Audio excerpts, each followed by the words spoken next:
How do you balance the influencer activity that you're running through the affiliate program with maybe some of the pre-existing stuff that your own influencer team or PR teams are working on? So we definitely keep things separate, so there's a clear distinction. So the influence team just definitely look over like the sort of paid collaborations and things like that, whereas our role as an affiliate is just covering all sort of organic only basis content. So that just really helps to make sure that there's like a clear line between what kind of both channels are offering, rather than us kind of over promising on like the influences of what we can both do. Were there any particular campaigns or instances that really stood out to you? Our biggest successes have just always been where we've kind of utilised both the CPC boosts alongside like the creator competitions, the gifting, and also like just exposure across Metapic.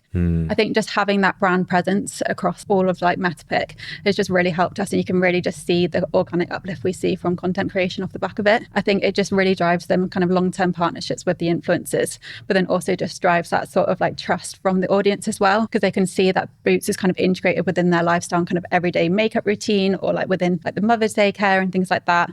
So I think rather than it just being like a one-stop shop or like an ad, I think it really just helps kind of prove our value and just show it's like incremental.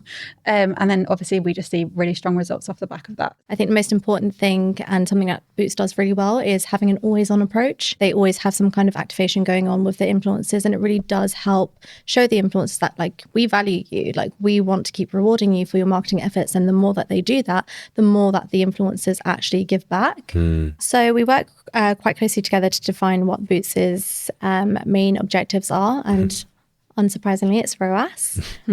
So we need to make sure that we are building strategies that really do push ROAS, but there are, I guess, micro metrics that we also look into. So, for example, just from Metapic's side, we want to make sure that we're diversifying the influencers that we're working with. And we don't want all of the ROAS to be coming from, like, for example, their top 20, 30 influencers alone. Because if one of those influencers or a couple of those influencers are indisposed, they're on holiday, they're moving, they have an operation, which has happened a couple of months ago, then it can lead to a dip in performance. But thankfully, because the Boots program is doing so well, and it resonates with quite a wide audience, it hasn't really like affected Boots that much in terms of their performance. But I've seen it happen to other brands I've worked with.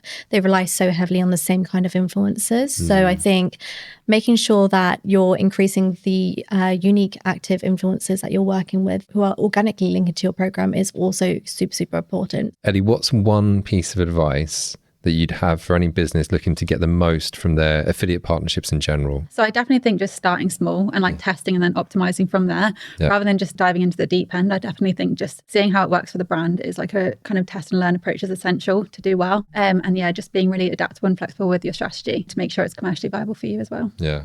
And what's your single biggest lesson from the partnership? I agree with all those points. Yeah. Thank you. Great points. And also, yeah, I think have an open mind. So obviously everyone wants sales, but if you've never done anything with influencers before and you're just starting a relationship with a roster of creators, then don't expect sales from the get-go. Like understand that you need to build brand awareness. You're being presented in front of a new audience who are going to be obviously a little bit skeptical. They don't want to be just sold anything and everything. The climate that we're in is cost of living, so everyone's a little bit more tighter on their purse strings, a lot more conscious about what they're buying, with sustainability as well. I guess like they have their walls up when it comes to buying things from influencers. So the more that they see that influencer pushing that brand, and that's over like a long-term partnership with these creators, the better it's going to be for your brand down the line in terms of growth.